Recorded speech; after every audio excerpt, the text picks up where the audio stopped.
지금 우리 하모니 가정들이죠. 가정들 아이들까지 포함해서 그 하모니 분들하고 우리 화이트 웨이브 우리 청년들하고 지금 1박 2일 수련을 갔습니다. 우리가 계속해서 중고청 뭐 이런 수련회 하는 것도 그런데 그냥 그 부서에서만 있는 것이 아니고 또 위에 선배들과 함께 또 교제하고 또 주님 앞에 함께 머무는 시간들을 통해서 또 서로도 알아가고 또 도움도 받고 도움도 받는 도움도 주는 그런 관계가 계속해서 이어지고 있습니다. 아이들까지 가기 때문에 꽤 많은 식구들이 오늘 떠났습니다. 네, 꽤 많이 갔고요. 지금 좀 좋은 시간 보내고 있지 않을까 싶습니다. 골로새서 오늘 말씀인데 지난주에 이어서 골로새서 말씀을 보려고 합니다. 지난주 말씀은 골로새에서 이 골로새 교회에 보내는 바울의 첫 번째 서신 앞부분이었는데 거기에 보면 바울의 감사가 나왔습니다. 감사.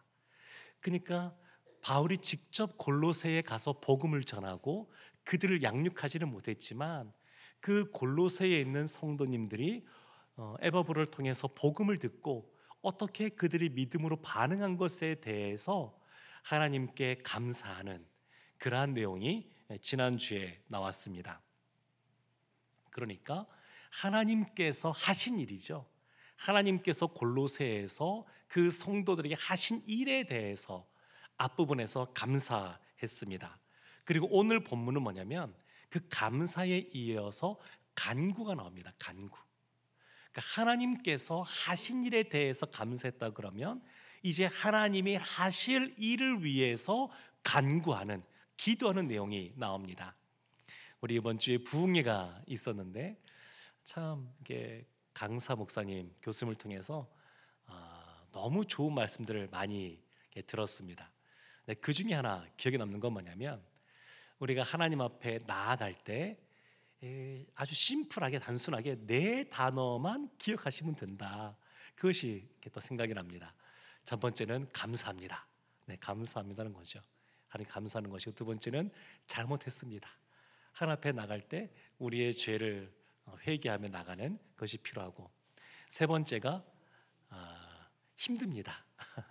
그거였죠. 본인이 힘들면 힘들다고 이야기하면 됩니다. 네 번째가 도와주세요. 네, 간구하는 내용이었습니다. 도와주세요.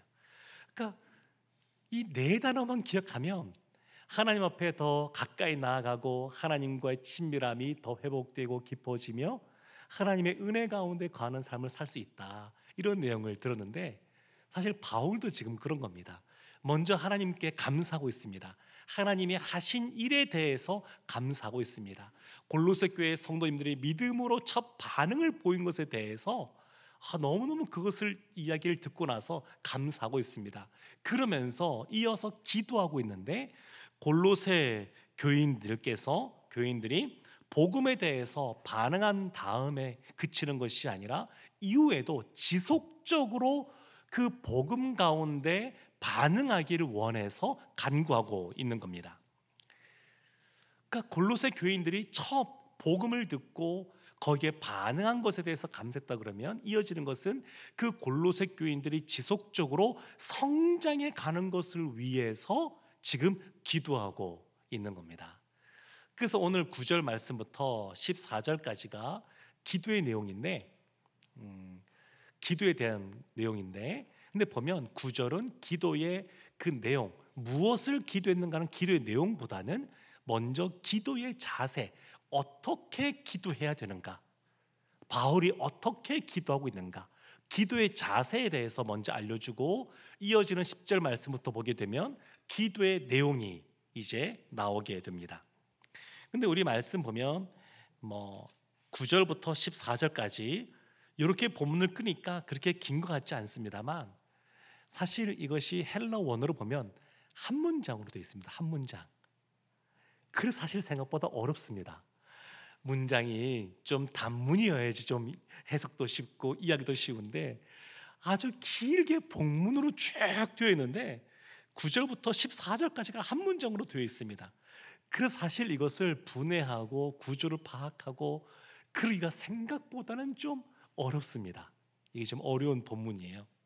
근데 이 말씀을 통해서 우리가 기도에 대해서 다시 한번 살펴보려고 그럽니다. 우리 9절 말씀, 우리 시작되는 본문의 말씀 참 9절인데요. 함께 한 목소리로 합독하겠습니다. 이로써 우리도 듣던 날부터 너희를 위하여 기도하기를 그치지 아니하고 구하노니 너희로 하여금 모든 신령한 지혜와 총명에 하나님의 뜻을 아는 것으로 채우게 하시고. 바울이 지금 기도하고 있습니다. 기도. 그러니까 골로새 교회 또 골로새 교회 성도님들을 위해서 기도하고 있습니다. 그러니까 바울은 골로새 교회를 가보지는 못했거든요.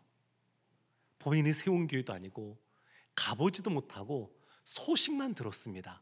그래도 바울이 기도하고 있습니다. 그러니까 우리의 기도도 늘 이렇게 좀 확장되는 것이 필요합니다. 우리 그 부흥회 때 오셨던 목사님도 우리 장로님들과 같이 식사하는 시간이 있었거든요.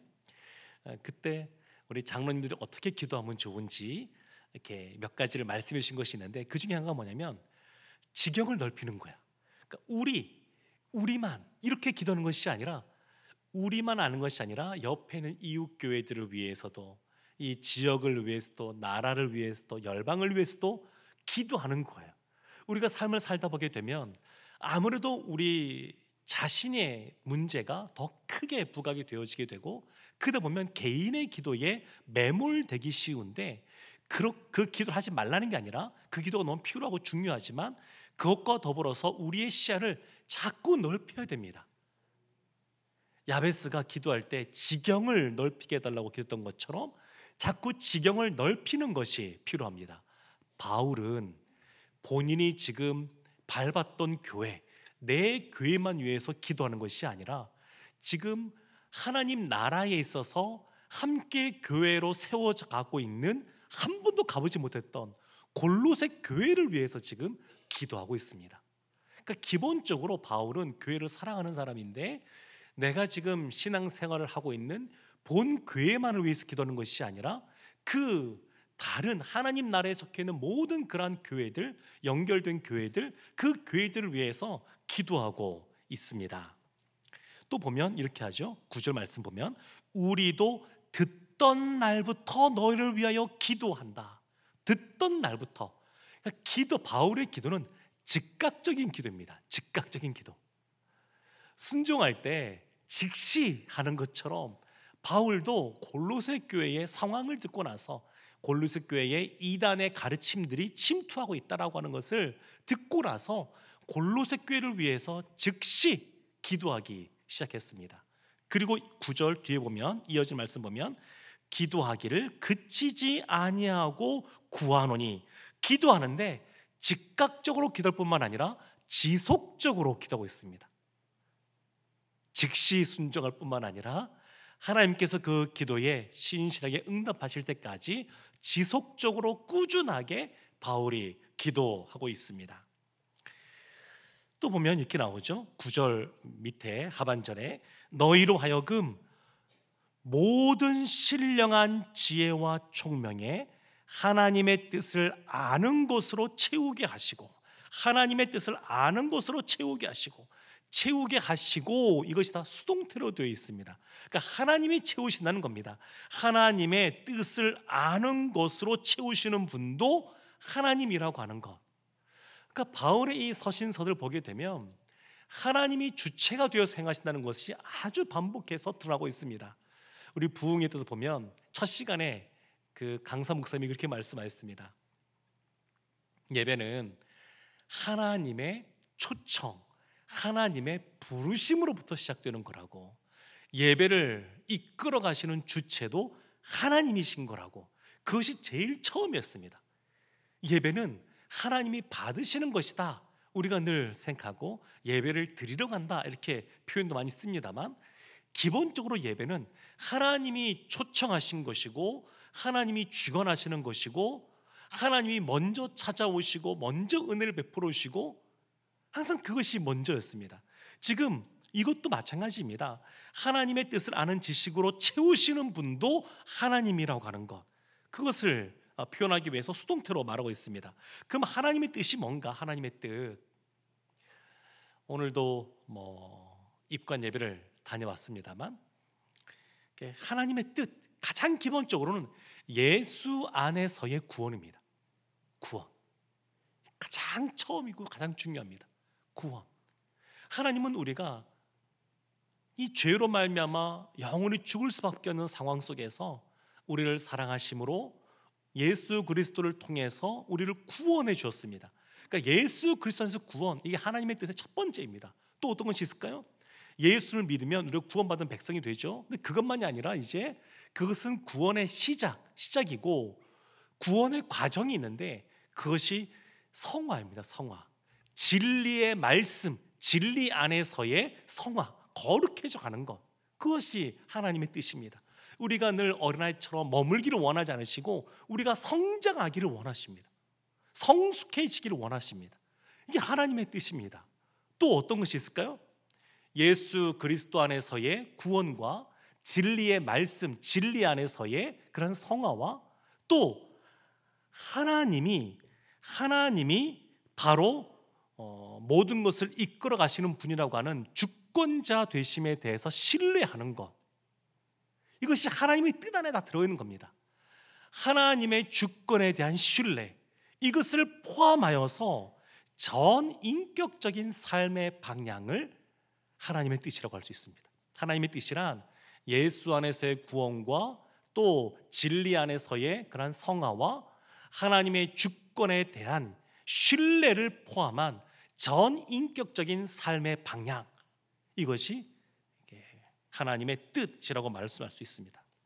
근데 좀 약간 문제가 있죠. 그게 뭐냐면 하나님의 뜻 우리가 알겠는데 우리의 관심은 그런 어떤 지금 말씀드린 것처럼 하나님이 우리를 향한 어떤 전방위적인 그러한 그 뜻보다는 그냥 나 개인의 어떤 사소한 그러한 문제, 또 어떤 작은 문제, 선택의 문제, 이런 것에 우리는 훨씬 더 많은 관심을 기울이고 있다는 겁니다. 하나님의 뜻을 우리에게 알려주시는 그 통로가 두 가지 있는데, 그게 두 가지로 분류할 수 있는데, 그게 뭐냐면 하나님의 이 계시된 하나님의 말씀을 통해서 하나님께서 하나님의 뜻을 알려줬습니다. 그러니까 알려진 거예요. 이 성경 말씀을 통해서 하나님의 뜻이 우리 가운데 계시의 말씀을 통해서 알려진 그런 하나님의 뜻이 있습니다. 또 그거 말고도 알려지지 않은 하나님의 뜻도 있습니다. 하나님의 알려지지 않은 뜻. 근데 우리의 관심은 늘 어디에 좀 더 있냐면 성경에 이미 알려진 하나님의 뜻보다 알려지지 않은 그러한 하나님의 뜻에 좀 더 우리가 관심을 갖고 있습니다. 그러니까 우리가 무엇을 어떻게 살아가야 될지, 무엇을 결정하며 살아가야 될지, 거기에 더 관심이 있습니다. 이제 저희 아들도 이제 고3이어서 수능이 이제 2달도 안 남았어요. 그러면 거기에 관심이 있는 거죠. 아무런 관심이 갈 수밖에 없습니다. 기도합니다. 그러나 그것이 아니라 그것보다 이미 알려진 하나님의 그러한 뜻에 우리가 순종하며 삶을 살아가게 되면 하나님의 알려지지 않은 뜻에 대해서도 분별력이 생깁니다. 단순히 어느 대학, 어느 과를 가느냐, 이것에 관심을 두지 않고 하나님이 우리를 향해서 갖고 계신 이미 알려진 하나님의 말씀이 있으면 그 말씀에 순종하는 삶을 살아갈 때에 수많은 우리의 삶 속에서 나타나게 되는 그런 어떤 선택의 문제, 결정의 문제, 이런 것들에 대해서 분별력이 생기는 겁니다. 하나님을 아는 것, 이 아는 것이라고 할 때 이 헬라어 단어는 단순히 어떤 지적인 알을 말하는 것이 아니라 인격적인 그러한 지식, 관계적인 지식, 이런 걸 말합니다. 그런 것을 말해요. 그러니까 하나님의 뜻을 인격적이고 관계 속에서 알아가는 겁니다. 그런데 하나님의 뜻을 아는 것을 하나님이 채워주시는데 무엇을 통해서 채워주시느냐, 그 9절 중간에 이렇게 나와 있죠. 너희로 하여금 모든 신령한 지혜와 총명에, 지혜와 총명, 이 지혜와 총명이 뭐냐, 비슷한 것 같지만 구분해 볼 수도 있습니다.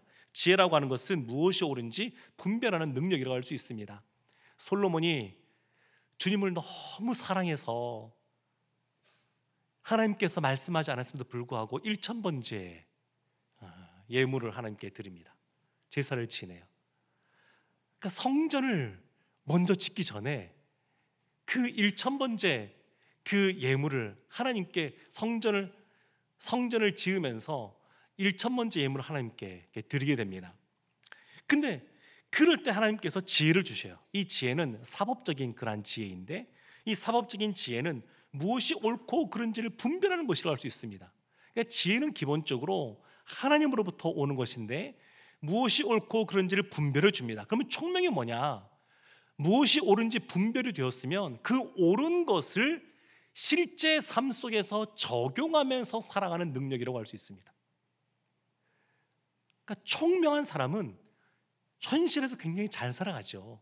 어떻게 그걸 적용하며 살아가야 될지. 그런데 이와 같은 지혜와 총명이 모든 신령한 지혜와 총명이 표현된 것처럼 성령 안에서 주어지는 겁니다. 성령 안에서 신령한 지혜와 총명입니다. 성령 안에서 하나님께서 지혜와 총명을 주시는데, 그 성령께서 주시는 지혜와 총명이 하나님을 아는 것의 통로라고 바울이 지금 말하고 있는 겁니다.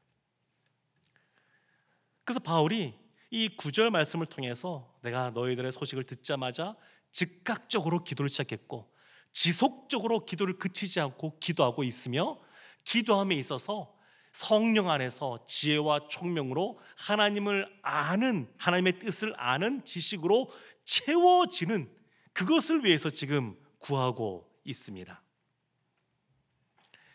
근데 한 가지 우리가 기억해야 될 것이 있습니다. 성령께서 주시는 지혜와 총명으로 하나님의 뜻을 아는 것 그 자체가 목적이 아니라는 겁니다. 그 자체가 끝이 아니에요.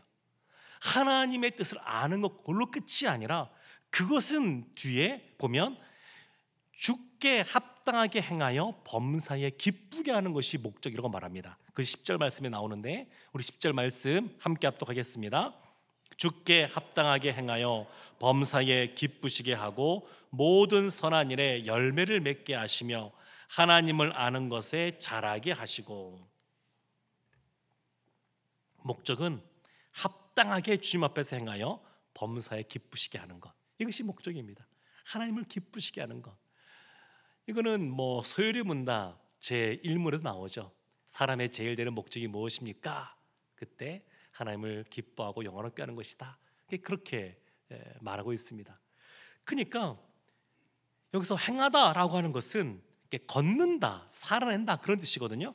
그러니까 주께 합당하게, 그러니까 합당하게, 우리가 보통 합당하게라고 생각할 때 기준이 뭐냐면 주님이라고 말하고 있습니다. 성경은 이것을 아주 반복적으로 아주 많은 부분에서 이것을 강조하고 있습니다. 합당함의 기준이 우리 자신, 인간이면 그것을 뭐라고 말하냐면 인본주의라고 말합니다. 근데 합당함의 기준이 주님께 있다는 거예요. 주님께. 우리 어떤 것을 판단하고 분별할 때 잣대가 주님의 말씀, 성경 말씀인 것처럼 합당함의 그러한 기준이 주님이라고 하는 것을 말하고 있습니다. 주께 합당하게 행하는 것, 그렇게 행하여서 범사에 기쁘시게 한다, 이렇게 말합니다. 참 이것이 어렵습니다. 그냥 어떤 일에 대해서 기뻐한다, 이것은 괜찮을 것 같은데 범사에 모든 일에서 기뻐한다, 이것이 사실은 쉽지가 않습니다. 우리 성도님들 어떠십니까? 이렇게 살아가는 거 가능할까요? 범사에 늘 기쁘게 살아가는 거 가능할까요? 우리가 아담의 그 후손이기 때문에 아담이 죄 지은 이후에 하나님의 형상이, 우리 가운데 있었던 형상이 깨어졌습니다. 그래서 아담 안에 거하면 이와 같은 모습으로 살아갈 수가 없습니다. 우리의 하나님의 형상이 깨어진 상태로는 범사에 하나님을 기쁘시게 하는 삶을 살아갈 수가 없습니다. 그러면 아무것도 안 해도 되느냐? 그건 아니고요. 바울도 보게 되면 고린도 후서에서 이렇게 말합니다. 주를 기쁘시게 하는 자가 되기를 힘쓰노라. 자신이 주님을 기쁘시게 하는 자가 되기 위해서 힘쓴다, 그렇게 고백합니다. 그러면서 주께 합당하게 행하기 위하여 범사에 기쁘시게 하기 위해 바울이 4가지를 기도한 게 나옵니다. 4가지. 이것이 10절부터 나오는 내용이에요. 바울이 기도하는데 이게 한 문장으로 되어 있다 그러지 않았습니까? 동사가 4개가 나옵니다. 분사로 4개가 나오는데 첫 번째가 뭐냐면 우리 10절 말씀으로 보았던 것처럼 모든 선한 일에 열매를 맺게 하시며, 이 첫 번째입니다. 모든 선한 일에 열매를 맺게 해달라, 이렇게 간구하고 있습니다. 선한 일이라고 하는 것, 하나님은 선하신 분이시니까 우리도 그분을 닮아서 선한 일을 행해야 되는데, 이 선한 일이라고 하는 것 자체는 구원의 조건은 아닙니다. 로마 가톨릭은 보면 참 구원받는 것이 우리랑 구원론에서 굉장히 차이가 좀 있습니다. 로마 가톨릭은 먼저는 영세를 받아야 돼요. 영세를 받아야 구원의 길이 시작이 됩니다. 근데 영세를 받는다 그래서 다 구원받는 것 아니에요. 거기에 뭐가 필요하냐면 이제 공덕이 필요합니다. 공덕, 선한 일이 필요해요. 그러면 영세 받고 예수님 믿어서 영세 받고 그걸로 안 돼서 공덕을 쌓으면 천국 가느냐? 그것도 아니에요. 어디 가느냐? 성인으로 추대되지 않는 사람 빼고 모든 사람들은 다 연옥에 갑니다. 연옥. 거기 교리에서는 성경에 연옥이 있을까요? 없을까요? 없습니다. 성경에 연옥이 없습니다. 그럼 어디 연옥이 나오냐면 외경 중에 몇 권의 외경을 제2경전이라고 로마 가톨릭은 받아들였는데 그 제2경전인 거기에 딱 한 번 등장하게 됩니다. 거기에 연옥이라는 것이 있어요. 그래서 그곳에서도 바로 천국을 못 가고 이 땅보다 좀 어려운 삶을 산다라고 가르치고 있는데, 그럼 어떻게 천국 갈 수 있느냐? 이 땅에 있는 사람들이 그 죽은 영혼들을 위해서 첫 번째 기도해 주는 겁니다. 기도해 주는 것. 그래서 장례 예식 때 죽은 자를 위한 기도를 그래서 하는 거예요. 계속해서 기도하거든요. 왜냐하면 천국을 못 갔으니까 빨리 갈 수 있도록 기도해 주는 겁니다. 또 하나는 뭐냐면 헌금을 하는 겁니다. 헌금하는 것. 여기에서 면죄부 판매라는 것이 이어지는 겁니다. 그냥 이어져 나온 것이 아니라. 그래서 이제 그와 같은 모습을 해야 이제 천국으로 오직 갈 수 있다, 그렇게 말하고 있는데, 근데 그것이 아니라 성경은 선한 일은 구원의 조건이 아니라 구원받은 것에 대한 증거라고 말합니다. 증거라고 말해요. 성경을 바라보는 관점, 하나님을 이해하는 내용들이 조금씩 다른데 또 많은 분들은 이렇게 얘기하는 분들도 계셔요. 신앙생활 하시는 분 중에서 인간의 책임을 굉장히 강조하는 겁니다. 인간의 책임. 그러니까 하나님께서 하실 것이 있지만 우리가 해야 될 것이 있다, 그걸 강조해요. 근데 우리의 입장은 그게 아니라 하나님의 은혜에 감격하여서 은혜 받은 자로서 우리에게 주어진 일들을 감당해 가는 겁니다. 약간 다르거죠. 어떤 무엇인가 이것을 우리가 감당해야지만 무엇인가 또 뭐 합당한 모습으로 살아가는 것 같고, 그래야 뭔가 하나님의 은혜를 받는 것 같지만 그게 아니라 이미 하나님의 은혜를 경험한 사람으로서 그와 같이 우리에게 주어진 일들을 충성되게 감당해 가는 겁니다. 구원이 그런 겁니다. 선한 일은 구원받은 사람의 증거입니다. 증거. 선한 일을 행하는 것. 그러니까 이런 모습은 단지 우리 어떤 개인의 삶이나 교회 안에서만 국한되는 것이 아닙니다. 이 선한 일은 우리의 직장 생활에서도 그렇고 또 이웃과의 관계 속에서도 그렇고, 그것만이 아니라 조금 더 넓힌다 그러면 원수의 관계 속에서도 해당된다라고 볼 수가 있습니다. 근데 이와 같은 선한 일은 내 힘으로 가능한 것이 아니라 성령님의 도우심 속에서 가능한 겁니다. 성령의 도우심 속에서. 그래서 보면 지금 이렇게 나오죠. 모든 선한 일에 열매를 맺게 하시며, 열매를 맺게 하신다. 그 열매를 맺는 것도 내가 맺는 것도 아니에요. 성령님의 도우심 속에 열매가 맺어져 가는 겁니다. 그러니까 성령의 도우심 속에 있으면, 우리가 늘 그 안에 있으면 자연스럽게 성령의 열매가 결과로서 맺어지게 되는 겁니다. 맺어지게 되는 것. 내가 열매를 맺어야지라고 맺는 것이 아니라 성령 안에 거하는 삶을 살게 되면 그가 주시는 지혜와 총명 속에 하나님의 뜻을 알게 되고, 그러면서 아름다운 성령의 열매들을 맺어지게 되는 그런 은혜를 경험하게 되는 겁니다. 그래서 바울이 기도한 내용은, 첫 번째는 모든 선한 일의 열매를 맺게 해달라, 이렇게 기도한 것이고요. 두 번째는 10절 끝부분에 이렇게 나와 있습니다. 하나님을 아는 것에 자라게 하시고, 하나님을 아는 것에 자라게 하시고. 그러니까 하나님을 아는 것에 있어서 멈춰서 있으면 안 됩니다. 하나님은 우리가 성장하기를 원합니다. 근데 이 하나님의 아는 지식, 이 거룩한 지식이 있으면 우리의 삶 속에서 거룩한 삶들을 살아갈 능력들을 덧입습니다. 그리고 이 말씀에 순종하여서 그렇게 살아가게 되면 거룩한 삶은 그 삶 속에서 거룩한 지식을 더 쌓아갑니다. 더 깊어져요. 하나님에 대해서 그 말씀을 들었습니다. 예배에 대해서 들었습니다. 예배자가 어떻게 삶을 살아야 되는지, 예배가 우리의 삶의 형성 가운데 어떤 역할을 하는지, 우리가 삶 속에서 살아가는 것이 하나님께 영광이라고 그런 것이 무엇인지 지식으로 알고 있다가, 실제로 삶에서 우리가 하나님께서 받으시기에 합당한 그러한 거룩한 삶들을 살아가게 되면, 그걸 통해서 하나님이 우리의 예배를 받으시고 하나님이 영화롭게 되시며 우리 가운데 더 큰 은혜 가운데 거하게 하시는 은혜를 베풀어 주십니다. 그러면 그것이 더 깊어지는 겁니다. 더 깊어져요. 하나님을 아는 것, 이것이 더 자라가게 됩니다. 자라게 하시고, 이거 다 수동태로 다 쓰여 있습니다. 수동태. 하나님께서 하신다는 뜻으로 해서 신적 수동태라고 말하는데, 수동태로 되어 있어요. 그러니까 내가 자라야지 하고 자란 것도 아닙니다. 하나님이 자라게 하십니다. 다만 그렇다 그래서 그러면 우리가 아무것도 안 해도 되느냐, 그건 또 아닙니다. 그러니까 영적인 성장, 영적인 성숙은 어떻게 이루어지는 거냐면, 하나님이 주도하십니다. 하나님이 주체하듯 주도하셔요. 그리고 거기에 우리가 순종할 때 그런 모습이 나타납니다. 하나님은 인격적인 분이어서 늘 우리에게 은혜를 베풀어 주시고 우리를 향하여 마음문을 여시고 손을 내밀고 계시고 그렇게 계십니다. 그래서 그 하나님의 그 주도하심에 우리가 믿음으로 반응하여 순종하는 삶을 살아가게 되면, 그러면 우리가 영적으로 더 성장하고 자라게 되고 더 성숙해지고 깊어지게 됩니다. 세 번째가 11절 나옵니다. 바울이 첫 번째는 모든 선한 일에 열매를 맺게 해달라고 기도했고, 두 번째는 하나님을 아는 것에 자라게 해달라고 기도했고, 세 번째 기도가 11절에 나오는데, 우리 11절 말씀 함께 합독하겠습니다. 그의 영광의 힘을 따라 모든 능력으로 능하게 하시며 기쁨으로 모든 견딤과 오래 참음에 이르게 하시고. 세 번째는 길죠.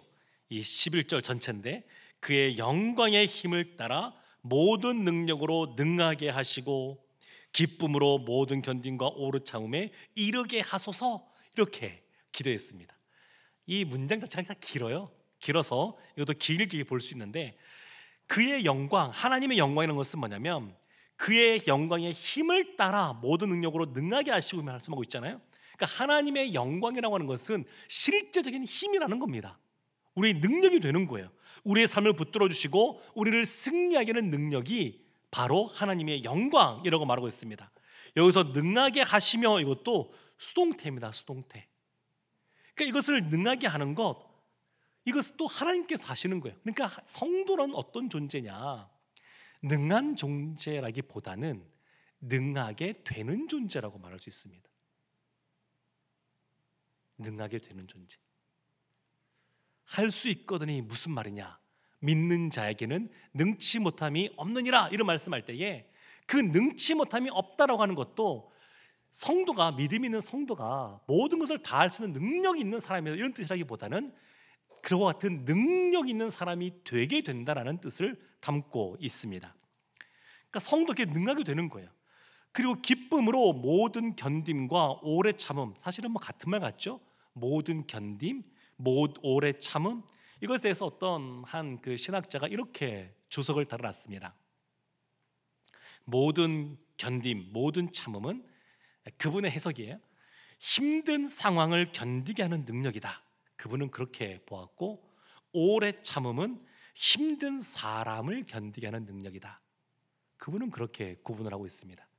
그러니까 모든 참음은 상황에 대해서 참는 것이고, 오래 참음은 사람에 대해서 참는 것이다. 그럼 생각해 보십시오. 그럼 모든 상황 속에서 견디는 것, 어떻게 하면 견딜 수 있을까요? 믿음이 있으면 견딜 수 있습니다. 믿음이 있으면. 사람과의 관계 속에서 어떻게 하면 오래 참고 견딜 수 있을까요? 사랑이 있으면 견딜 수 있습니다. 사랑이 있으면. 바울이 그와 같이 모든 견딘과 오래 참음에 이르게 해달라, 그렇게 기도하고 있습니다. 그리고 마지막 네 번째 12절에 이렇게 기도하는데, 우리 12절 말씀 함께 보겠습니다. 우리로 하여금 빛 가운데서 성도의 기업의 부분을 얻기에 합당하게 하신 아버지께 감사하게 하시기를 원하노라. 아멘. 성도의 기업의 부분을 얻기에 합당하게 하신 하나님 아버지께 감사하게 하시기를 원합니다. 감사를 위해서 기도합니다. 감사하게 해달라고 그렇게 기도하고 있습니다. 그러니까 감사라고 하는 것은 지금 이게 성령 신령한 지혜와 총명 안에서 지금 이루어지고 있는 기도입니다. 그러니까 이 감사라고 하는 것도 성령 충만할 때 나타나는 것이 감사입니다. 감사. 그러니까 성령 충만하지 않으면 감사할 수가 없습니다. 상황 속에서 여러 가지 부정적인 생각들이 늘 들고 할 때, 그래도 성령 충만한 가운데 있으면 그 가운데서도 하나님의 이끄심, 인도하심을 인정하게 되고, 하나님의 선하심을 인정하게 되고, 그러면서 하나님께 감사하며 나갈 수가 있습니다. 13절과 14절 말씀 빨리 보겠습니다. 우리 13절 14절 말씀 함께 합독하겠습니다. 그가 우리를 흑암의 권세에서 건져내사 그의 사랑의 아들의 나라로 옮기셨으니 그 아들 안에서 우리가 속량 곧 죄사함을 얻었도다. 아멘. 하나님이 행하신 일에 대해서 13절 14절이 말하고 있는데, 하나님이 무엇을 했느냐? 두 가지를 했습니다. 흑암의 권세에서 우리를 건져내셨다. 두 번째는 아들의 나라로 우리를 옮기셨다. 건져내고 옮기셨다.